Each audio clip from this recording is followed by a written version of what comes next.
आज हम पढ़ने जा रहे हैं हिंदी की एक बहुत ही प्यारी और भावनात्मक कहानी दो गौरैया, जिसे लिखा है प्रसिद्ध लेखक भीष्म साहनी जी ने।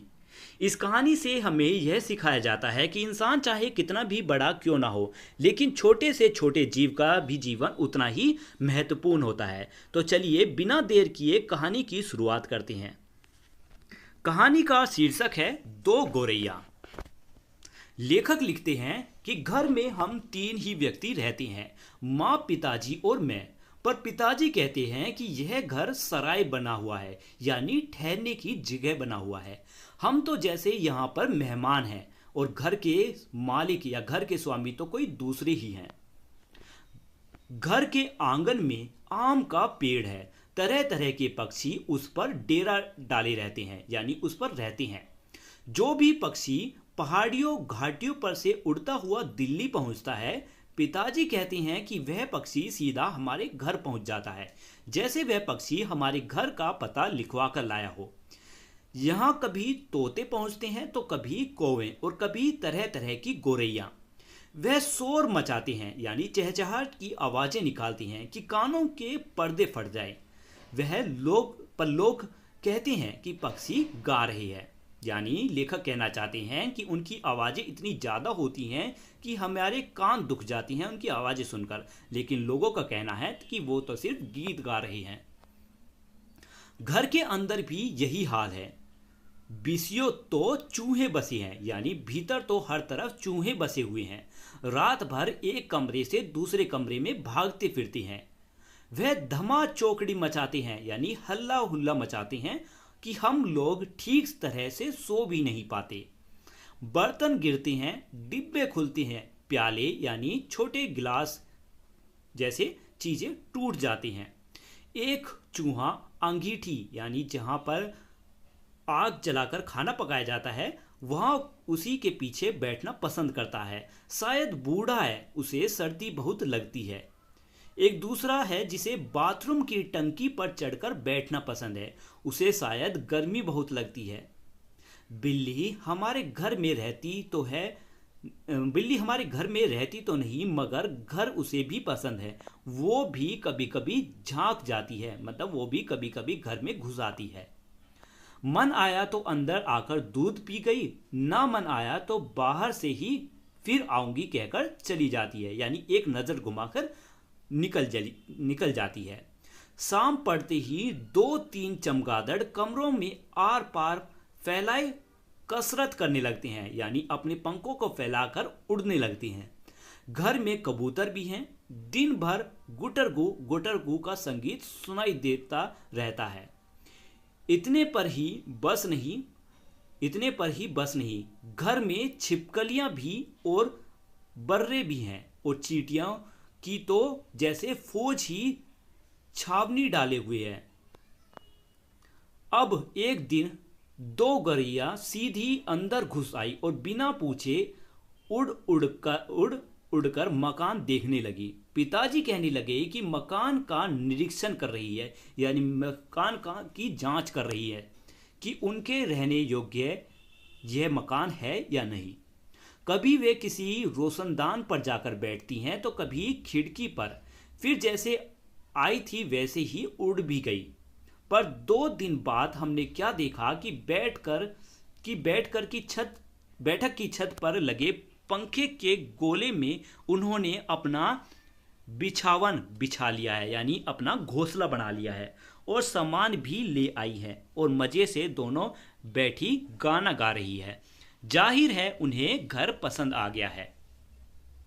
माँ और पिताजी दोनों सोफे पर बैठे उनकी ओर देखे जा रहे थे। थोड़ी देर बाद माँ सिर हिलाकर बोली, अब तो ये नहीं उड़ेंगी, पहले इन्हें उड़ा देते तो उड़ जाती। अब तो इन्होंने यहाँ घोंसला बना लिया है। इस पर पिताजी को गुस्सा आ गया। वह उठ खड़े हुए और बोले, देखता हूं ये कैसे यहां रहती हैं। गौरैया मेरे आगे क्या चीज हैं, मैं अभी निकाल बाहर करता हूं इन्हें। मां ने व्यंग से कहा, मतलब मां ने गंभीरता से कहा, छोड़ो जी, चूहों को तो निकाल नहीं पाए, अब चिड़ियों को निकालोगे। माँ कोई बात व्यंग में कहे तो पिताजी उबल पड़ते हैं, मतलब माँ कोई बात गंभीरता से कहे या मजाक में कहे तो पिताजी उबल पड़ते हैं। वे समझते हैं कि माँ उनका मजाक उड़ा रही है। वह फौरन उठ खड़े हुए और पंखे के नीचे जाकर जोर से ताली बजाई और मुंह से सुह सुह कहा, बाहें झुलाई, फिर खड़े खड़े कूदने लगे। कभी बाह झुलाते तो कभी सू सू करते। गोरैया ने घोंसले में से सिर निकालकर नीचे की ओर झांक कर देखा और दोनों एक साथ ची ची की आवाजें करने लगी और मां खिलखिलाकर हंसने लगी। पिताजी को गुस्सा आ गया और बोलने लगे, इसमें हंसने की क्या बात है? मां को ऐसे मौके पर हमेशा मजाक सूझता है। मां हंसकर बोली, चिड़िया एक दूसरे से पूछ रही हैं कि यह आदमी कौन है और नाच क्यों रहा है। तब पिताजी को और भी ज्यादा गुस्सा आ गया और वह पहले से भी ज्यादा ऊंचा कूदने लगे। गोरैया घोंसले में से निकलकर दूसरे पंखे के डैने पर यानी पंखड़ियों पर जा बैठी। उन्हें पिताजी का नाचना जैसे बहुत पसंद आ रहा था। माँ फिर हंसने लगी और बोलने लगी, ये निकलेंगे नहीं जी, अब इन्होंने अंडे दे दिए होंगे। लेकिन पिताजी बोले, निकलेंगे कैसे नहीं, और बाहर से लाठी उठा लाए। इसी बीच गोरैया फिर घोंसले में जा बैठी थी। उन्होंने लाठी ऊंची उठाकर पंखे के गोले को ठकोरा, मतलब पंखे की जो गोल आकार है उस पर लाठी दे मारी। चींची करती गोरैया उड़कर पर्दे के डंडे पर जा बैठी। इतनी तकलीफ करने की क्या जरूरत थी, पंखा चला देते तो उड़ जाती। मां ने ये बात हंसकर कही। पिताजी लाठी उठाए पर्दे के डंडे की ओर लपके। एक गोरैया उड़कर किचन के दरवाजे पर जा बैठी, दूसरी सीढ़ियों वाले दरवाजे पर। मां फिर हंसने लगी और बोली, तुम तो बड़े समझदार हो जी, सभी दरवाजे खुले हैं और तुम गोरैया को बाहर निकाल रहे हो। एक दरवाजा खुला छोड़ो, बाकी दरवाजे बंद कर दो, तभी ये निकलेंगी। अब पिताजी ने मुझसे झिझक कर कहा, तू खड़ा क्या देख रहा है, जा दोनों दरवाजे बंद कर दे। मैंने भागकर दोनों दरवाजे बंद कर दिए, केवल किचन वाला दरवाजा खुला रहा। पिताजी ने फिर लाठी उठाई और गोरैया पर हमला बोल दिया। एक बार तो झूलती लाठी मां के सिर पर लगते लगते बची। चींची करती चिड़िया कभी एक जगह तो कभी दूसरी जगह जा बैठती। आखिर दोनों किचन की ओर खुलने वाले दरवाजे में से बाहर निकल गई। मां तालियां बजाने लगी। पिताजी ने लाठी दीवार के साथ टिका कर रख दी और छाती फैलाए कुर्सी पर आ बैठे। उन्होंने हुक्म किया, आज दरवाजे बंद रखो, एक दिन अंदर नहीं घुसेंगे ये पक्षी तो घर छोड़ देंगे। तभी पंखे के ऊपर से चींची की आवाज सुनाई पड़ी और मां खिलखिलाकर हंसने लगी। मैंने सिर उठाकर ऊपर की ओर देखा। वे दोनों गोरैया पक्षी फिर से अपने घोंसले में मौजूद थी। मां बोली, दरवाजे के नीचे से ये पक्षी आ गई होंगी। मैंने दरवाजे के नीचे देखा। सचमुच दरवाजे के नीचे थोड़ी थोड़ी जगह खाली थी। पिताजी को फिर गुस्सा आ गया। मां मदद तो करती नहीं थी, बैठी हंसी जा रही थी। मां मदद तो कर नहीं रही थी बल्कि बैठी हंसी जा रही थी। अब तो पिताजी गोरैया पर पिल पड़े, यानी बहुत ज्यादा गुस्सा हो गए। उन्होंने दरवाजे के नीचे कूड़े ठूस दिए ताकि कहीं कोई छेद बचा नहीं रह जाए और फिर लाठी झुलाते हुए उन पर टूट पड़े। चिड़िया चींची करती फिर बाहर निकल गई, पर थोड़ी ही देर बाद वे फिर कमरे में मौजूद थी। अब की बार वे रोशनदान में आ गई थी जिसका एक शीशा टूटा हुआ था। मां ने अब की बार गंभीरता से कहा, देखो जी, चिड़िया को मत निकालो, अब तो इन्होंने अंडे भी दे दिए हैं, अब ये यहां से नहीं जाएंगी।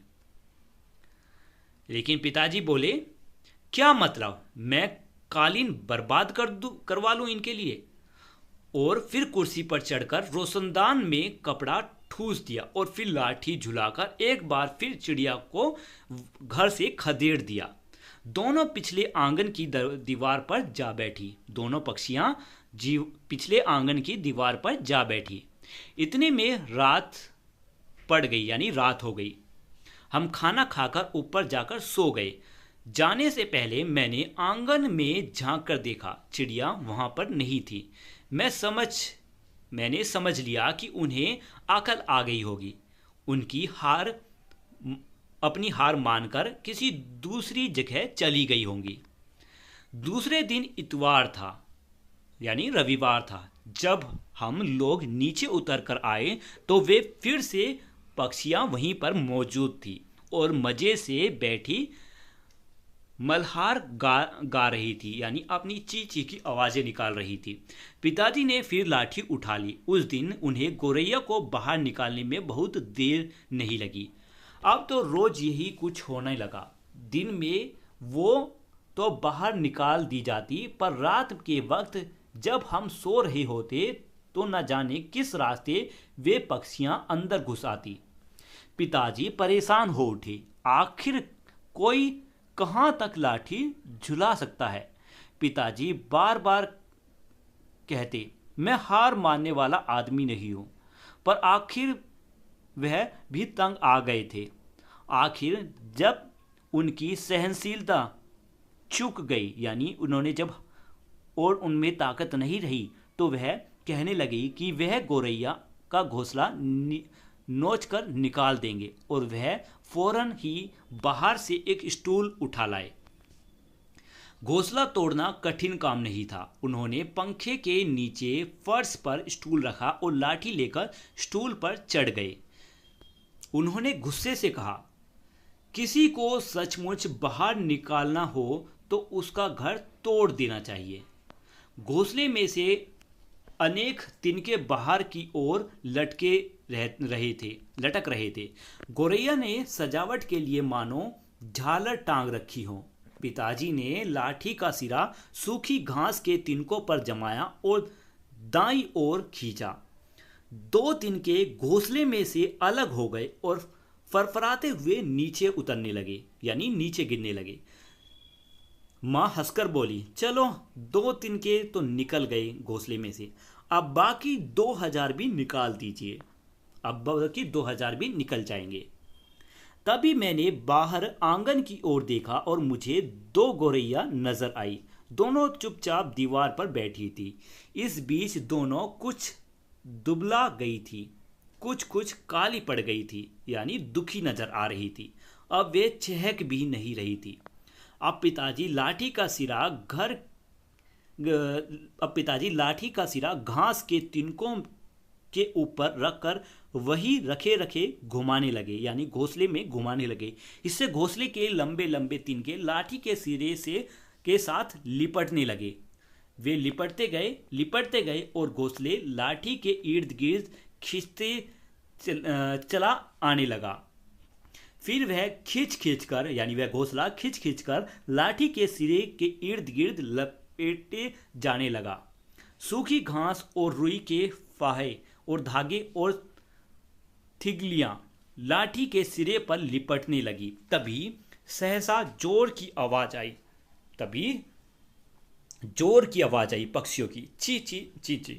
पिताजी के हाथ छिटक गए। यह क्या हुआ? क्या गोरैया लौट आई हैं? मैंने झट से बाहर की ओर देखा। नहीं, दोनों गोरैया बाहर दीवार पर गुमसुम बैठी थी। ची ची ची ची फिर आवाज आई। मैंने ऊपर देखा। पंखे के गोले के ऊपर नन्ही नन्ही गोरैया सिर निकाले नीचे की ओर देख रही थी और ची ची की आवाजें आ रही थी। अब यानी वही छोटी छोटी गोरैया, पक्षियों की बच्चियां आवाजें निकाल रही थी। अभी भी पिताजी के हाथ में लाठी थी और उस पर लिपटा घोंसले का बहुत सा हिस्सा था। नन्ही नन्ही 2 गोरैया वे अभी भी झांके जा रही थी और चींची करके मानो अपना परिचय दे रही हो, बता रही हैं जैसे कि हम अभी भी इस घोंसले में हैं, हम आ गई है हमारे माता पिता या हमारे माँ बाप कहाँ हैं? वह पूछ रही हैं कि हमारे माँ बाप कहाँ हैं। मैं अवाक उनकी ओर देखता रहा, मतलब असहज उनकी ओर देखता रहा। फिर मैंने देखा पिताजी स्टूल पर से नीचे उतर आए और घोंसले के तिनकों में से लाठी निकालकर उन्होंने लाठी को एक ओर रख दिया और चुपचाप कुर्सी पर आकर बैठ गए। इसी बीच माँ कुर्सी पर से उठी और सभी दरवाजे खोल दिए। नन्ही चिड़िया अभी भी हंस हंसकर चिल्लाए जा रही थी और अपने माँ बाप को बुला रही थी। उनके माँ बाप यानी वह दोनों गौरैया झट से अंदर आ गए और चींची करके उनसे जा मिले और उनकी नन्ही नन्ही चोंचों में चुग्गा डालने लगे। माँ, पिताजी और मैं उनकी ओर देखते रह गए। कमरे में फिर से शोर होने लगा। अब की बार पिताजी उनकी ओर देख देख कर केवल मुस्कुराते रहे। कहानी यहीं पर समाप्त होती है। भीष्म स्वाहानी जी द्वारा लिखी गई ये कहानी थी। मिलते हैं नेक्स्ट वीडियो में इसके क्वेश्चन आंसर्स के साथ। तब तक के लिए